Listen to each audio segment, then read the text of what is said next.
You're listening to There Ought to Be a Law, the Center for Auto Safety podcast with Executive Director Michael Brooks, Chief Engineer Fred Perkins, and hosted by me, Anthony Simino. For over 50 years, the Center for Auto Safety has worked to make cars safer. Hello, welcome back. Today is Wednesday, March the 4th. We're not going to discuss war. I don't know. What is it good for? Hey, there we go. Instead, Edwin Starr. Come on. Yeah. Instead, we're going to discuss another shining star of amazingness. Waymo. Oh, Waymo. As we've talked about in the past, Waymo's had some issues with school buses in Austin, Texas. As we've talked about in the past, Waymo says we validate our software and every release to do exactly what it's intended to do. And now the National Transportation Safety Board has opened up an investigation. And quoting from some of this, quoting from an article and we linked to from MSN, the NTSB said the Waymo stopped for a bus, but then other vehicles passed the bus, which prompted the Waymo to ask a human remote assistance operator if it was a school bus with active signals. And the agent said no. And then Waymo passed the bus. So Waymo's not making the claim, oh, this is my gas light. There we go. Yes. Listeners, I was struggling to figure out mine this week because Fred took the good one. Waymo's basically saying, hey, it's not our software that's the problem. It's some guy sitting in a call center in, I believe, Michigan. They're the problem. It's not our software wasn't the problem. Our software did what it was intended to do. It said, hey, I see this giant red stop sign with the flashing lights and everything. But then other people went past it. So we're like, well, maybe, let me call. I'd like to phone a friend. And that friend, obviously sitting in front of a bunch of computer screens, is like, yeah, it's fine. Go ahead. Clearly, it's the human that's at fault, not our software, because other people did it. I don't think they're saying that, right? Frankly, this is kind of what I feel. This is one incident out of, I think there have been 25 or so incidents in Austin involving school buses and Waymos.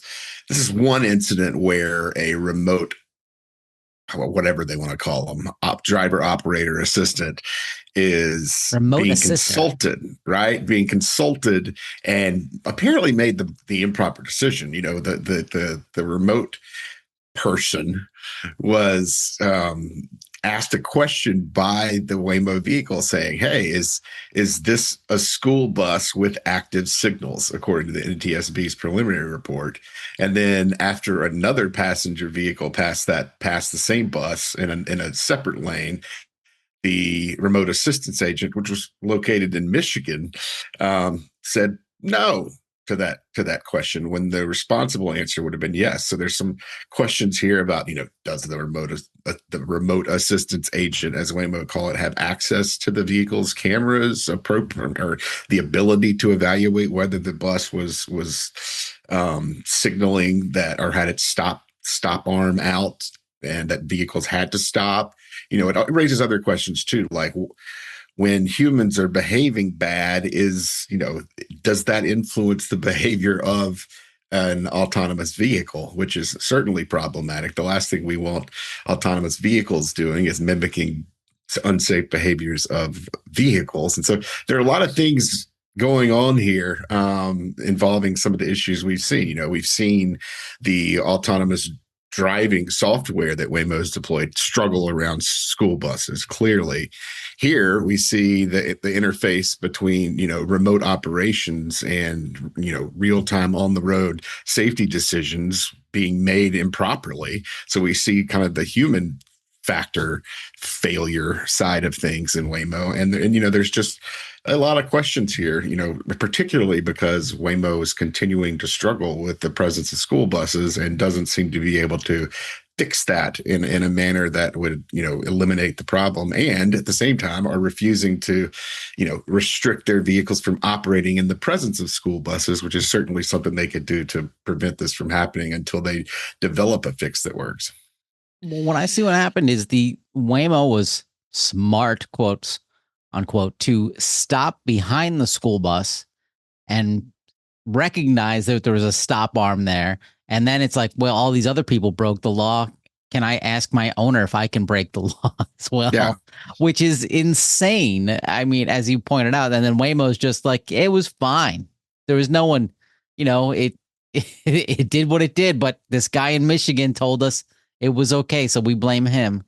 That's kind of what they're leaning a little bit more towards that. It was we need better training for our remote assistance people. They haven't come out and said this. Instead, they've said it said in December that there was a software issue contributed to the vehicle slowing or stopping for a school bus and then proceeding. This event that the NTSB is investigating happened in January. So who knows what happened in January? But again, according to Waymo, every software release is fully validated to work for how it's intended. And I think this shows that we need, the inquiry into, bad decisions made by autonomous vehicles needs to extend beyond the software and into, what remote operators, agents, assistants, whatever they're calling them, are doing behind the scenes. Like you can't just look at it as though it is purely a vehicle problem. You have to look at, the decisions that are being made by humans that are, partially responsible for controlling the vehicle's operation. So, Michael, what you're saying, and I get what Waymo is saying, is that these vehicles are not fully autonomous because they have a human tethered to them. I mean, I guess you can make a, kind of a scale of look at the scale of autonomy from the top to the bottom. At the top would be, I suppose, a vehicle that is absolutely 100% safe. It's the unicorn that may never exist. And then there are a lot of layers all the way down until you get to, the base types of autonomy and partial autonomy at the bottom. But I mean, that's more of a philosophical question than anything, I think. At this point, they need to be making sure that the stuff they're putting on the roads is safe, regardless of what an autonomous vehicle truly is in its purest form.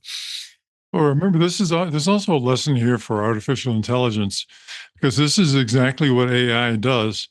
Right. It looks at the statistical relationship between an event and the consequences.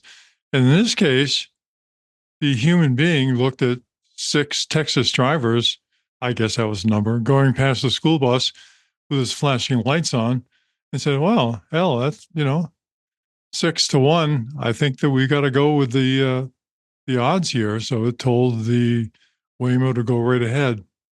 But this is exactly how AI works. It looks at a preponderance of data without any judgment about whether or not the data should have been included or how safe it is, and then just says, okay, majority wins, let's go do it. So I think the consequences here go beyond merely how much autonomy it's got. I also wonder who's going to get the eventual ticket or irresponsible behavior or for driving past a school bus. Who do you give it to? Do you give it to the computer? Do you give it to the vehicle? Do you give it to Waymo? Or do you give it to this poor son of a bitch in Michigan who, made this stupid decision? Yeah. Well, if you follow the lead of some of the really bad legislation that's been coming out, at the federal level and in other places recently, the answer is you give it to the autonomous driving system, which has, essentially no legal presence whatsoever. So no one. Now we're going to wind up getting the ticket because we've pointed out this problem too many times. They want to shut us down. Seriously, Michael, so the NTSB investigation, what can we expect from the results of this? Will we get to see what kind of data this remote assistance person in Michigan had access to base their decision off of? Like, because I doubt we'll see the actual data. I mean, maybe we'll at least know, like, are they saying a video feed? Like, how did they come to this conclusion? Because again, in this situation, the driver is physically located in Michigan. Yeah, I think we'll see descriptions of what occurred. Based on the confidential materials that the NTSB investigators are looking at, but I don't think we'll see the actual data. But in that case, and at the end of this, what we'll see is possibly recommendations from the NTSB. But since the NTSB, doesn't have the authority to make rules or to enforce anything around autonomous vehicles, it's ultimately going to be up to NHTSA to respond here. And as we know, NHTSA's got its own investigation into this problem ongoing. Well, we don't know what Waymo's doing to investigate it. But we also know that this is supposed to be the backup for the safety architecture of Waymo operations, right? If Waymo is confused, it doesn't know what's going on, it stops, calls into the human being, and the human being gives it guidance or drives it or whatever you want to call it. This also clearly failed in a lot of other circumstances, most recently in Austin, Texas, which we'll talk about in a little bit. But in that case, the Waymo simply stopped in the middle of the road, blocking ambulances and emergency personnel. Similarly, in San Francisco, when the power went out, the Waymos just stopped where they were, blocking intersections, blocking roads. The architecture that Waymo put together for safety, which uses a human backup for the safety features built into the Waymo vehicle, clearly failed. Clearly, they need another kind of architecture to promote safe operations. I looked in the website. There's no notice of any of these recent failures of their safety system. They're still glibly saying that they're going to be, safer and better, and just like humans, except better. Well, we all want to be just like humans and better. And listeners, if you want to be like a better human, go to autosafety.org and click on donate. All right. So this was my gaslight, was Waymo's. It's more of an obfuscation light. How's that? It's a black light. Ooh, my black light of the week would be Waymo in their response to these school bus situations in Austin. Now, Mr. Perkins, I believe Waymo is also part of your gaslight. Would that be correct? He thinks it would be correct, but he's muted himself again, so he's just telling me how pretty I look. It's very nice. Shall we go there now? About how pretty I am? Yes. Oh, all right. So I'm giving Waymo my nomination for Gaslight of the Week because in Austin, Texas, where there was a mass shooting in a bar, there was emergency response, and it shows that the police showed up within less than a minute of this actual shooting event to try to control the situation. 3 people ended up dead, but there was another 12 people or so who were injured. So there's a massive response of emergency medical help. And Waymo took the opportunity to stall in the middle of a street, blocking an ambulance for several minutes. Now, it's interesting that happened at all, but the response by Waymo is also very interesting because, once again, they tried to turn this into an opportunity to say we're better than anybody else, rather than acknowledging the fact that they did endanger the people that this potentially catastrophic situation happened. So according to Fox 7, which is a local TV station, they reached out to Waymo for more information about the incident. And Waymo said their car, identified a road blockage and began executing a U-turn, close quote. It never says that, well, we really screwed up. We really need to fix this thing because clearly blocking 2 lanes of a 2-lane road where the ambulances are trying to get through to help these poor people is a bad thing to do. No. The PR folks got a hold of it and identified a road blockage and began executing a U-turn. That's just pure gaslight. It diverts the attention from what actually happened onto this projected benevolent maneuver. They also go on to say that the car briefly yielded and was assisted by a nearby officer. Well, the nearby officer pulled up in a police car, lights flashing, siren blaring. This is after a period of several minutes, and the police officer got out of his vehicle, got into the Waymo vehicle, contacted remote help, and was able to eventually take over control of the Waymo vehicle and drove it out of the way so the ambulance could respond. So Waymo's attention or response actually is, again, the car briefly yielded and was assisted by a nearby officer. None of that's true. It was stuck in the middle of the road, and an officer had to speed up in their car, take over, divert attention from the scene of the shooting, get in the damn car, drive it into a parking lot somewhere, and then get back to the business of recovering from the shooting. Well, Fred, you're minimizing you saying the officer got into the car and drove away. That's not. We have a link in the description to the actual video of this that some bystander took. The cop gets out of his car, starts banging on the empty Waymo and being like, help, help. And you can see him trying to talk to remote assistance. Remote assistance he's like, I need to move this vehicle. So they open all the windows and he's like, unlock the car. I need to get in. And this goes on for about a minute or so. So Right. Waymo is essentially using your taxpayer dollars as a valet service. Like the police have a secondary job. All true. And notice that minute of the video took place after the minutes of the video, or took place after the minutes of the actual occurrence, before somebody realized things were screwing up and started to take the video. So several minutes where the police response was interrupted, and the physical interruption of the ambulances by this Waymo blocking the road. So, Waymo goes on to say, then while the Waymo driver operates in dense U.S. cities, smoothly navigating interactions with emergency vehicles at all hours, we're dedicated to learning from this situation and how we show up for our community as we continue improving road safety in the cities we serve. That is an awful lot of bullshit to me. It tries to turn, once again, a catastrophic situation caused by Waymo into an opportunity to talk about how wonderful they are.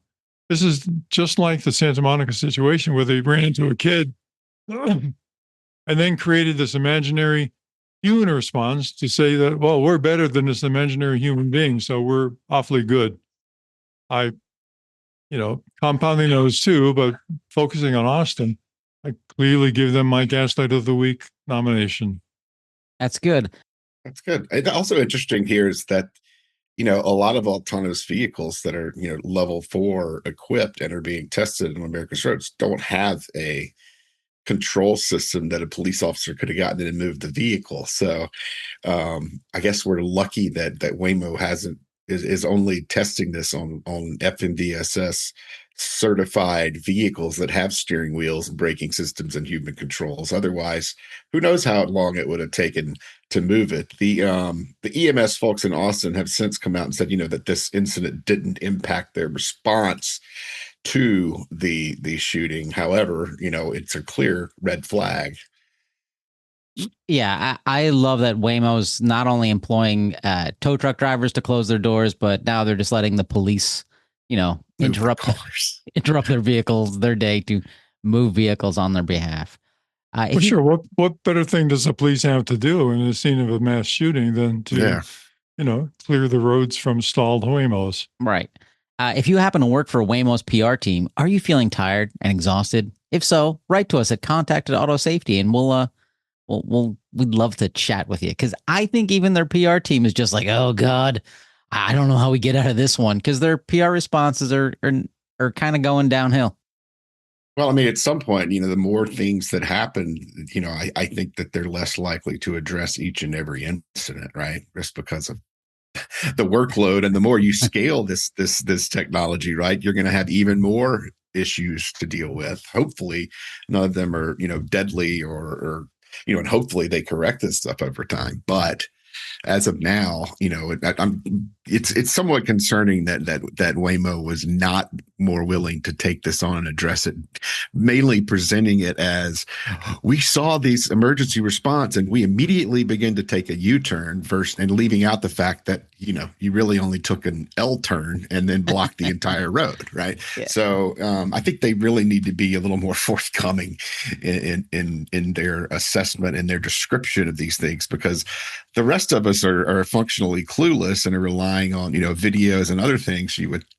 I think a little transparency goes a long way. Yeah, Michael, before we move on from this one, so let's pretend I'm the human in this vehicle and I can't do a U-turn successfully and I block traffic.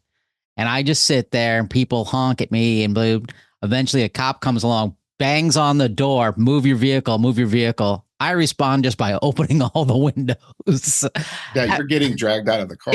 Exactly. At what point is he pulling a weapon on me? Like, it's not going to be. It's going to be pretty quickly. I'm going to be down on the ground, handcuffed. Within seconds. And where was the vaunted remote driver in all of this situation? I mean, he's like, I don't see a school bus. This was going on, or what?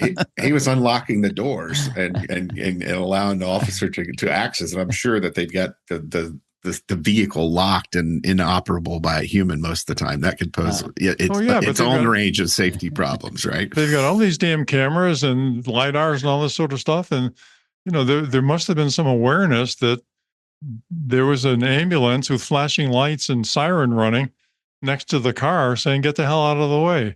Hey, no one was given birth, so it wasn't paying attention.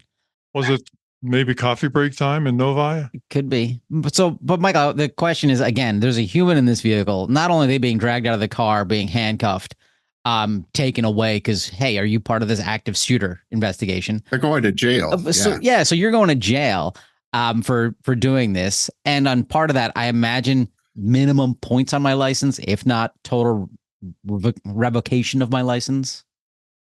Who knows what the penalty be again?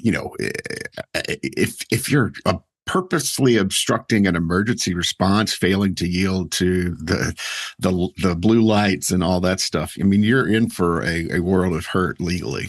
But in this case, Waymo is absolved from all criminal liability and wrongdoing. Waymo, we bring good things to life. That's somebody else. Anyway, great gaslight, Fred. That was inspired. That was also sent to us by a friend of the show, Phil Copeman. And now, Michael, it's time for your gaslight. I'm moving far away from autonomous vehicles and asking the question, what if you went to Piggly Wiggly and you loaded up your shopping cart with, squeezed cheese and your corn dogs, your Fruity Pebbles, your fava beans and Chianti. And then you get to the register. Just stop right here, Michael. You already won. Yeah. You won. Show's over. You get to the register and you get a surprise fee charging you for the cost to ship those groceries to the store, right? A fee that's set by, the manufacturer of Fruity Pebbles and that little Italian, I don't even know what to call it, a winery that made your Chianti. You get a fee that how would you feel about that? Well, you wouldn't feel great about it at all. But the fact is, in America, if you're buying a new car, this is the system you're stuck with, right? And it's called destination charge. If you're buying a new car, you're going to be forced to pay a set price that's not included in the vehicle's advertised price, not going to be included in any marketing you see. You're only going to see it pop up in your final paperwork, and you're going to get a big surprise there. They can be, range from, just under $1,000 to over $3,000. Consumer Reports just recently did a story on this, and they've done a few reports over the years on this problem. We're seeing the destination fees in new car contracts exceeding inflation by, I think, 2.5 times or more over the last 10 years or so. And so it's essentially the entire auto industry is doing this. The entire auto industry is gaslighting you. And so we're calling on the industry to put the advertised price, if you're going to charge people for shipping in the grocery, presumably those charges are already included in the item price. You know about it before it goes in your cart. We want the auto industry to do the same thing. thing and put that in their MSRP or in their advertised prices and be transparent about the costs. And if they don't, then, I think we're going to have to look to put some regulations in place to ensure that they do. So that is my gaslight of the week. That's a pretty good one. That's a good one. Yeah. I want to advise people, though, that, and this actually works, when they present the destination charge towards the end of the negotiation to purchase the vehicle, put your checkbook back in your pocket, start walking towards the exit, and say, I'm not going to pay this. And just walk out. And you will soon hear a voice from across the showroom saying, sir, madam, come back. Let's talk about this. And they will rescind that price. So I've done that a couple times. That actually works. But they will also find another way to hide that fee somewhere else. Oh, no destination charge, but you wanted those genuine Naugahyde cup holders? Well, surprise, it's the same fee. That may be. But you do have negotiating room. Yeah.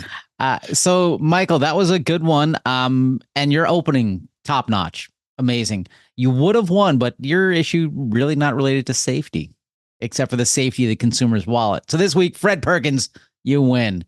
Congratulations. It's a rare win for you, and we congratulate you. Oh, thank you very much. It's never happened before, has it? I don't think so. No. Once. No, it's happened once before. Remember, I feel so proud. You should feel proud. Moving on, let's go back to the world of autonomy.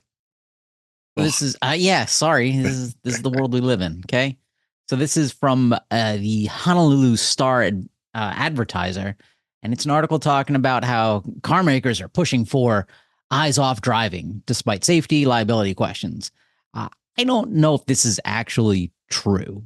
So the article talks about how Ford and all these people are like, yeah, we're going to push level 3 driving systems. And a recap for those playing the home game, level 3 is what I think everybody, the three of us and every guest we've ever had on is described as, please God, don't do it. No. Level 3 says you get to drive the car, not pay attention to anything until that moment when the car goes, I don't know what to do. And so you have to stop reading a book, writing a poem, sewing, watching a movie, playing a video game, rejigger your attention and your cognitive processes to, oh my God, I just hit something. Because that's what will happen. Because it takes your mind quite some time to refocus on the task at hand.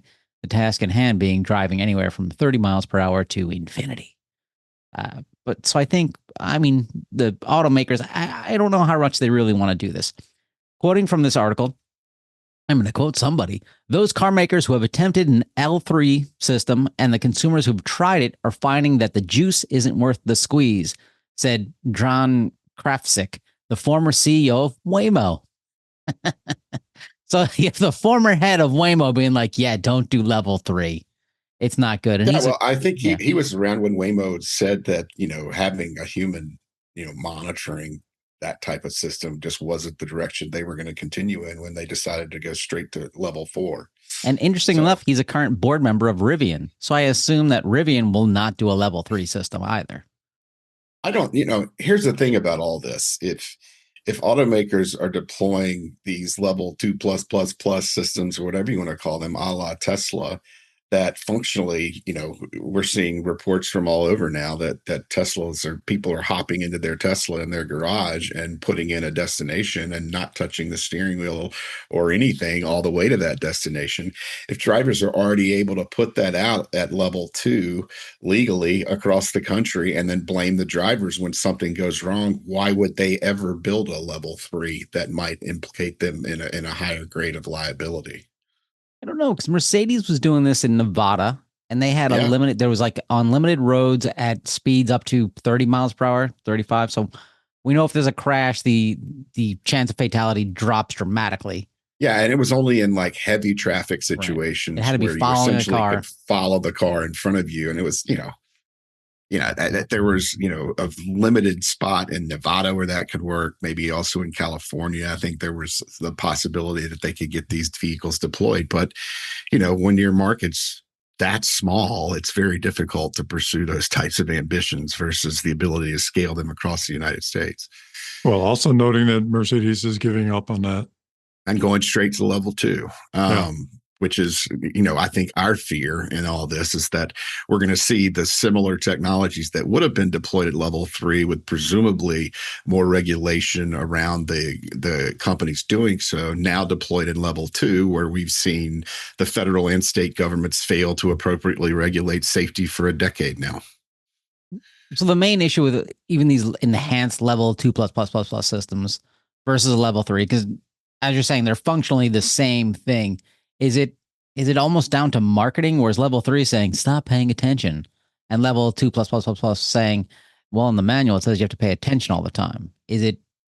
I just don't. The distinction between level 2 and 3 that's made by the SAE J3016 just isn't good enough for me. I mean, it in both situations, you have a human driver who is essentially taking over for a partial autonomy system whenever that system detects a problem. I don't, whether you call it eyes off, hands off, whatever you call it, I ultimately think that driving this type of vehicle is going to induce the kind of traps we've seen that have, distracted drivers from the driving task and, left them unprepared when an emergency developed and unable to respond in time. So I think that shared problem of having a human take over for a partial autonomy is something that really, I really think the SAE needs to redo the levels of automation because of that. I don't think level 3 is really that viable. And now that we've got level 4s being deployed,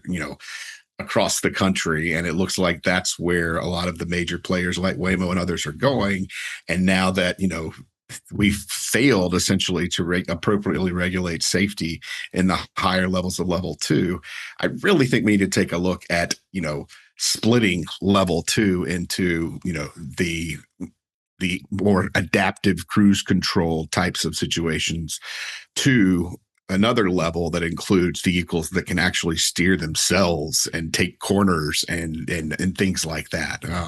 I don't really, I don't think anyone who listens to this podcast thinks that we're fans of the SAE levels, but that level 2, level 3 area is the center point of our objections to that system. And I really think that needs to be reworked, and certainly not made federal law as some of the legislative proposals we've seen recently would do, which would bind the DOT and NHTSA to using that levels of automation, which we think is inherently flawed. Well, further in this article, I'm going to quote again. Joel Johnson, a strategist who has worked with GM on autonomous programs, said eyes-off systems present cost and liability challenges for car companies. Automakers only have a reason to deploy autonomy strategically to fight Waymo and keep them at bay, or to be able to charge more money through upfront payments or subscriptions. So this is just basically a money grab, saying this is the new undercoating dog hide cup holders. A next level of enshittification of things that you should get when you buy the vehicle, right? They want to be able to sell you this tech because they want to get that $100 a month fee that's going to go directly to the manufacturer and not, to the dealer or to anyone else. It's just another way of monetizing your experience with your vehicle. Oh, that sounds lovely. Doesn't it? No, not really. I mean, I like my lane keeping assist and whatnot, but it's, it doesn't take a corner. I mean, I'm not going to trust it to do more than just be adaptive cruise control. Now, Fred, when you go to these SAE meetings, do you sit there and be like, hell no, level 3, gotta go? No, I'm tend to be a little bit more grown up than that. Yeah. Okay. Not much, but a little bit. All right. Let's jump on to our. Oh, this is. But that was. I think the interesting part of that. Are you going to go to China? Right, of course. So at the same time as we're talking about all this in America, China. I was interested to read this article about level 3 in China. They've actually put out some requirements. Governmental, federal level requirements in China on level 3 vehicles. And it's interesting to me because part of that is going to be mandatory data recording systems in level 3 vehicles. Now, we've seen NHTSA struggle mightily to update its black box standard, its EDR standard, electronic data recording, to include a lot more contextual data about the crashes that occur, data that's, longer, 30 seconds or more before the crash and afterward, to pick up on some of the issues that we see with, level 2 partial automations. And it's interesting to me from the perspective that we've talked about recently that China seems to be moving so much quicker on a lot of these safety regulatory issues. They moved on the electric door issue quickly. They're getting advanced data and crash reporting systems into these partial automations to make sure that they have appropriate data to analyze on the back end. The United States isn't doing any of these things. The industry's fighting these types of requirements. And, for all of the industry's bluster about the expense of safety regulations, China is making vehicles that are far cheaper than anything that we're making in America. And you hear the industry crowing about that all the time. So how is China doing that? And we're not able to do the same thing here. I think it's very interesting now to watch the regulatory environment in China, kind of pulling the wool off our eyes and what we think about China and how they're approaching things from a federal perspective, and just looking at why the United States is failing in these areas and what can be done to, if you're ultimately going to compete with China, aren't you going to have, very similar regulatory environments that allow for, the movement of safety regulations in a more quick manner, instead of 20-year rulemakings that NHTSA has been bogged down in forever. China's getting these things out, in 18 months or a year in some cases, and it doesn't seem to be hindering their industry at all. Well, that's disappointing because clearly you're a communist sympathizer. Apparently. Who hates our freedoms to not pass safety regulations. Okay. This is, I always love the we have to do this to defeat China, but then China does really smart things around safety and autonomy. And we're like, look, they're, we're not listening to them. Okay. Anyway. Well, don't forget that the tariffs that are in place make the Chinese cars twice as expensive as they should be in the U.S. Conversely, if there were no tariffs on Chinese cars, you'd see much less expensive domestic vehicles simply because they'd have to respond to the market.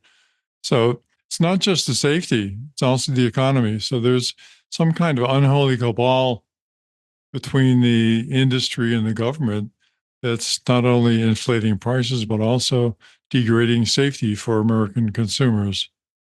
The unholy cabal. Fred Perkins' other podcast where he does morning chants and yoga. I don't know. No. I thought you were going to conspiracy angle. I know. I was going to. I wanted to get away. You went to like a wellness. Well, didn't work. They're not thought all you were going winners. tinfoil. But it's too obvious. Let's jump to another story. This is from the Arkansas Democrat Gazette. Oh boy! So this is a story where you go, yay, what's that NWA song about the police? That's kind of what I feel. So this family, they're in their vehicle, and unfortunately it's a husband, a wife, 2 kids in the back, and one of the kids is suffering anaphylaxis. They tried an EpiPen on the kid, didn't work, so they're racing towards a hospital. Speed limit 60, they're doing 70. That's pretty much normal speed. That's what the article says here. And while the husband's driving, the wife is on the phone with 911 explaining this is what's happening. This is what's going on. So a cop pulls up behind them, flashing the lights, like, pull over. And they're like, I want to save my kid's life. Couple things go wrong here. I don't know why the 911 dispatcher wasn't like, let me contact the cop behind you and tell them what's going on. That's mistake number 1. Mistake number 2 is the cop going, I grew up watching Dukes of Hazzard, and does a pit maneuver smashes. I would say this first. Mistake Please. number 2 is not pulling over for the police, right? I mean, you could say that's mistake number 1 in general, but I don't know. Having someone in a potential emergency situation does not justify ignoring the police pulling you over, right? If anything, that presents all sorts of complications. So I understand that, but I'm going to put a little blame on the driver in this situation because, But Michael, think about being a parent. Like if your kid's like, in anaphylaxis, like, and you're like, I need to get them to the hospital right now. Their EpiPen didn't work. You think, oh, let me pull over and deal with, Elmer Fudd. Well, I mean, you have to assume that an appropriately trained police officer is going to instantly recognize that it's an emergency and give you an escort to the hospital where you could possibly get there even faster and definitely safer. That's an assumption, though, that you're going to assume that the cop behind you. You know what else is an assumption? Yeah. Assuming that your child is in a life-threatening situation, when in this case, that justifies endangering other lives on the road. Okay, so, fair. There's a lot of gray area here. There is a lot. So, but unfortunately, what the cop does a pit maneuver, which is basically hits the back quarter panel of the car, spins the car out, comes out, takes a gun out, gets the driver out. The driver leaves the vehicle and tries to explain. The cop has the gun on them, turns around, handcuffs them. And the driver's like, I'm explaining what's happening. And they're like, well, you should have pulled over because now you have a felony. Like, it's just always a bad idea. It's always a bad idea to jump out of your car at a traffic stop. True. Really bad idea. And the real villain here is not the police officer, not the driver, certainly not the kid in anaphylaxis, but it's Arkansas's police pursuit regulations, which are the loosest in the nation, as far as I can tell, because I have seen so many pit maneuvers conducted on YouTube in Arkansas at speeds exceeding 100 miles an hour, where it's impossible to ensure any sort of safety. I think pit maneuvers should be restricted to lower speeds. And in this case, you're using a pit maneuver on someone that is simply not even really fleeing police, maintaining a speed and just not pulling over, which does not reach a level of danger or risk to the public that I think, triggers the police's, shouldn't trigger the ability of a police officer to initiate a pit maneuver. You're essentially taking a situation where there's very little danger to the public, and you're ratcheting up the scale by allowing an officer to take measures that could prove to be, deadly to themselves and the drivers of that car, all because of an incident that's not even, life-threatening to begin with. So there's just so many police chases in America that are started and continued in the absence of any real risk to the public that instantly raise that level of risk. And it's an area where I think we need a lot of changes in police procedures to ensure that people aren't put at risk when there was no real risk originally. For instance, if you just see a stolen car on the road, well, that's a property crime. There's no active threat to the public from a stolen vehicle being operated on the road, other than the possibility that the driver might not be licensed, et cetera.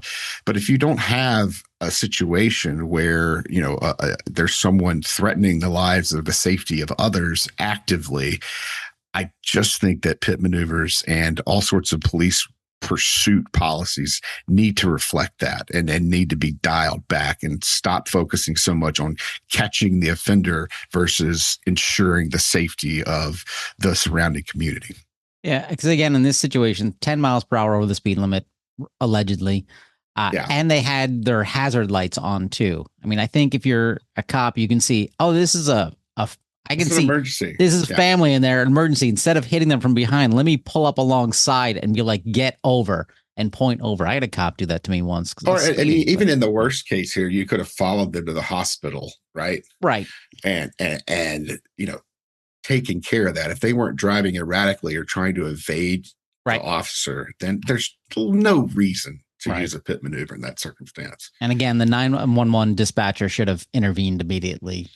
They know where the cop Arkansas Arkansas is one of many states that have what I would say are poor police pursuit policies that put the public at risk, but they, to me, stick out as the number one offender. All right, but that just could be your Mississippi showing, right? No, it's based on, it's really based on watching a lot of these take place and seeing that the great majority of high-speed pit maneuvers that kill people are occurring in Arkansas. Oh boy. Before we jump into the tower, Fred, let's do an interesting story from the land of Denmark. So Denmark is switching some of their traffic lights, their street lights, I should say, from white light bulbs to red. It's kind of eerie looking when you look at the photos of this, but they're doing it initially they're doing it for a reason to help with wildlife, because white lights, that wavelength is harmful to nocturnal wildlife, particularly bats. And they found out that the red light illumination, it doesn't hurt human eyes. Red light is used a lot on ships at night, so you can keep your night vision, and it helps with this. But I have to say, it looks creepy, but I like it. I like the intent here. I guess I like bats. I know that red lights are also used, around beach areas in the United States so that the sea turtles don't go the wrong way after they're born. But I also, think that there needs to at least be a look at whether using these lights degrades human vision on these roads at night. That's a problem. It shouldn't. And it shouldn't, I guess. Maybe, I don't know. That's certainly a consideration. But it's also, I think they're also, more energy efficient as well. So that's a good thing. I would love to have a world where I could look up at the stars every night and not be blinded by the white light all around me. But I don't know that this is the way or not. It does look creepy. It adds kind of a foreboding look to your world when everything's in a red light. I want to live in a world where it looks like the end of the world every night. Anyway, sorry, Fred. Didn't the article say that this is just an experiment, an evaluation of the lights? Right. So I think that all of your advice is being taken.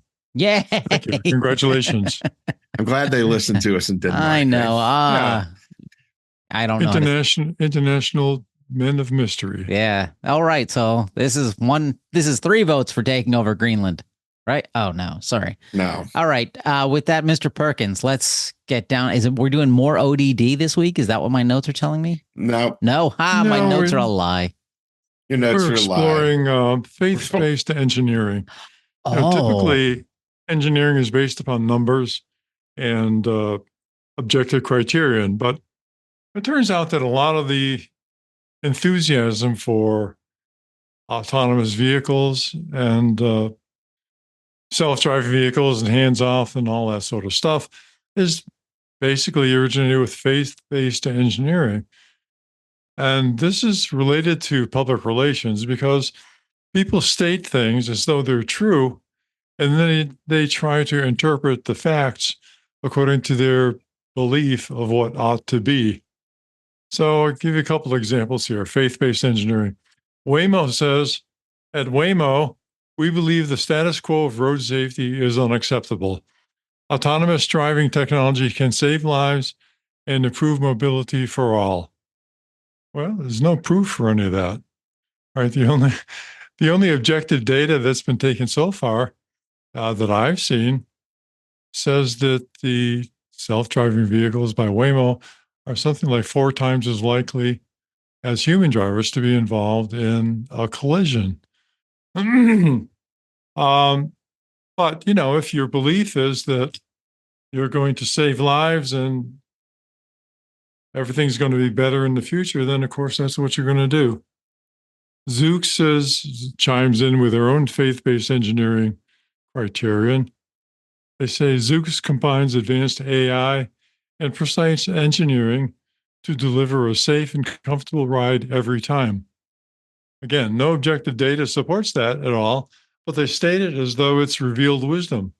And they state it in the present tense, and It's just, I mean, faith is a good thing, I guess, but faith-based engineering has some severe limitations. And I don't recommend it as a way to design and operate vehicles with potential lethality for not only their occupants, but also for the other people who are using the road. It's not just these self-driving folks.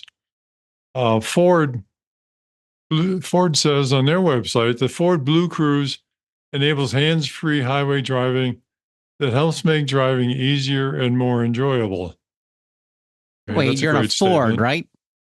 That's Ford, yeah. Just checking. But they also say that you need to constantly monitor the road and be ready to take over whenever there's any defect or whenever you're notified by the Blue Cruise system that it's time for you to start driving. Robot babysitting. That sounds enjoyable. Yeah.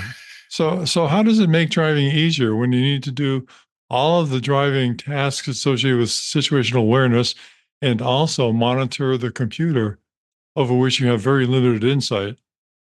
GM, they state on their website, self-driving technology will transform the driving experience for everyone.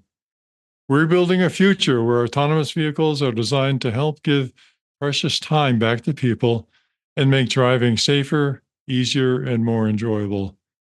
Once again, it's a level 2 system, right? You need to monitor the vehicle, you need to monitor the road, you need to understand all the consequences of situational awareness and how long it takes to assume control of the vehicle once the computer switches off. I want to jump in real quick, Fred. So both Ford and GM have said we're making the driving experience better. Now, I remember all their ads for decades were like, drive our vehicles. It's an exciting, enjoyable experience. They pointed out that there's not an enjoyable experience. What's that rattle? Yeah. I had a Pinto too, so I can tell you that Ford's driving experience was not always wonderful. Mercedes-Benz, they put their pronouncements into what they call on the website the magical garage. So at least there's a little bit of that sounds pretty creepy to me. There. Yeah, red lights only there. Inside the magical garage, they say more time for yourself. This is not better. This is weird. Experience level 3 automated driving with Mercedes-Benz Drive Pilot, a unique driving experience that's currently only available in a Mercedes-Benz with an asterisk. Okay, and you trace down to the asterisk and it says level 3. The automated driving function takes over certain driving tasks. However, a driver is still required. The driver must be ready to take control of the vehicle at all times when prompted to intervene by the vehicle. So it's a unique driving experience, more time for yourself. But during that time for yourself, you also need to monitor the road, the situation around you, what's coming up, and the computer system that's driving your vehicle at speeds determined by the vehicle itself. Is this just pure bullshit, or is this faith-based engineering? Do they actually believe these statements that they're putting on their websites? No. Also note that on the Waymo website and the Zoox website, there's no mention at all of the people they've run down on the road, or the collisions they've caused, or the fatal accidents they've been involved in. Collateral damage. In order to really pursue faith-based engineering, I guess you really need to deny reality. So that's my towel for this week. Faith-based engineering, a wonderful thing. I will say that if you Google faith-based engineering, you're not going to see anything remotely related to what you just talked about. But I'll let people go check that out on their own, as well as Mercedes Magical Garage. Yeah, but if Anthony, how's your magical garage holding up? Don't you talk about my magical garage, because I think if you get into Mercedes Magical Garage, I think you're put on a list. Okay, and it is not a no-fly. It is a no-fly list, but it's a oh god. So Fred, it seems only Waymo and Zoox talked about safety with these autonomous systems, right? At least at the top line. So one thing so we can all agree that vehicle deaths are unacceptable. We're over 40,000 deaths a year in the US. The three of us agree that's an unacceptable number, correct?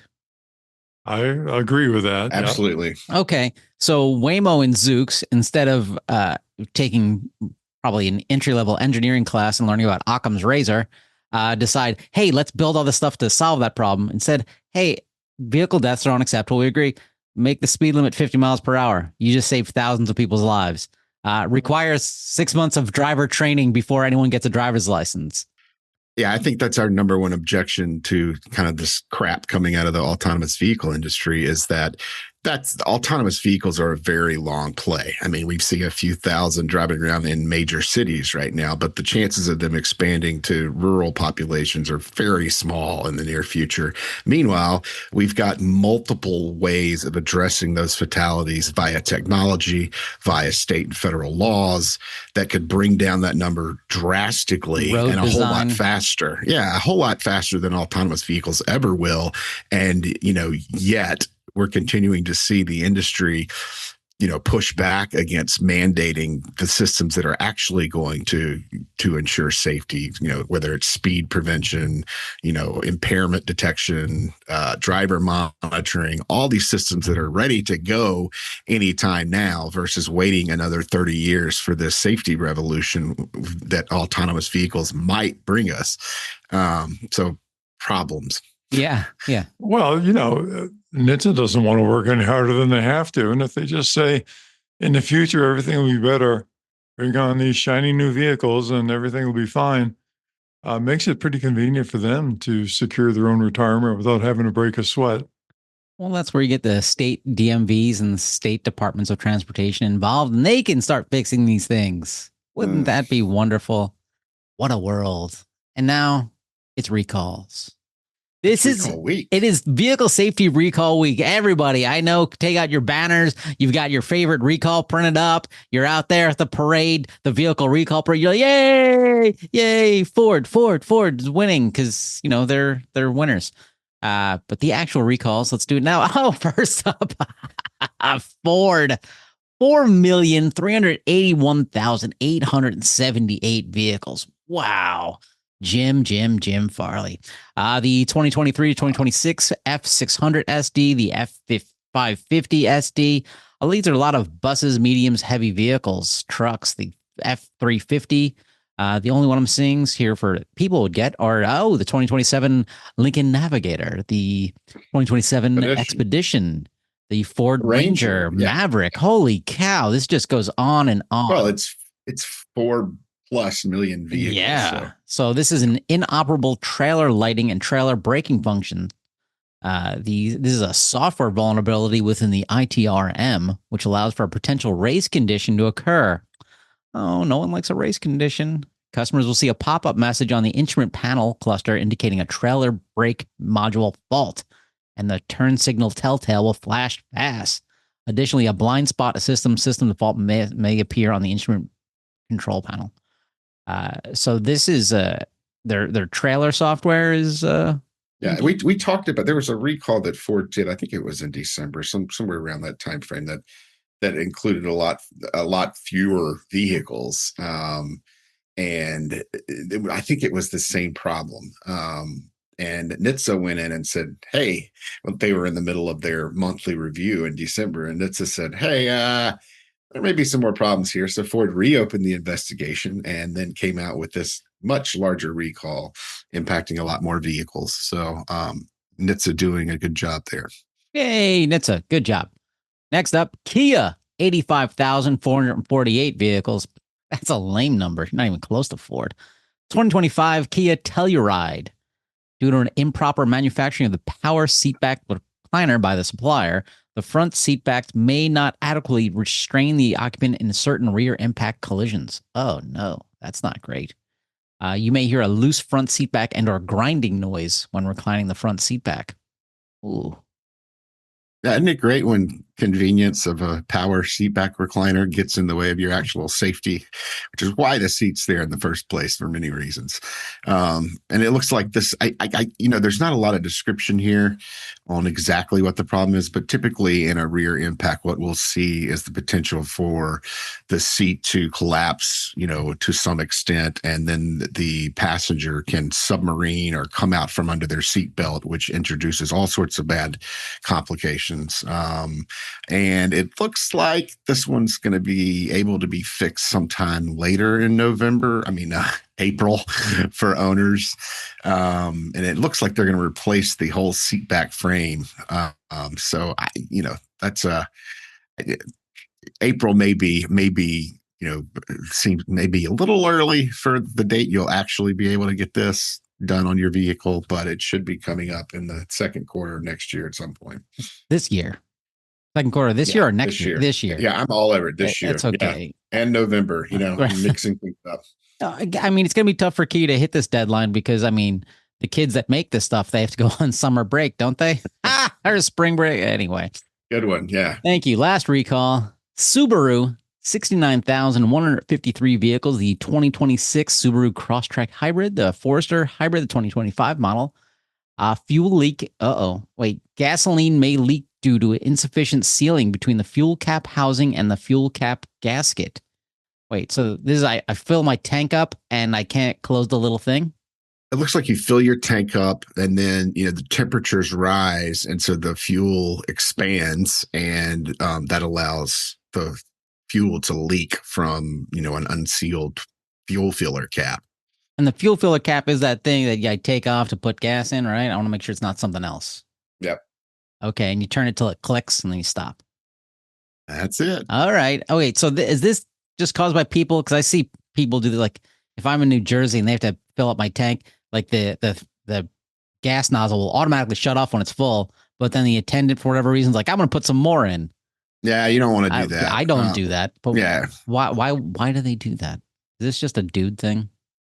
I think it's just from a desire to get as much gas into the vehicle as possible and delay having to refuel it again. But topping it off is not always recommended. Right. There's a reason that vehicles and gas pumps are designed to stop then. Oh boy.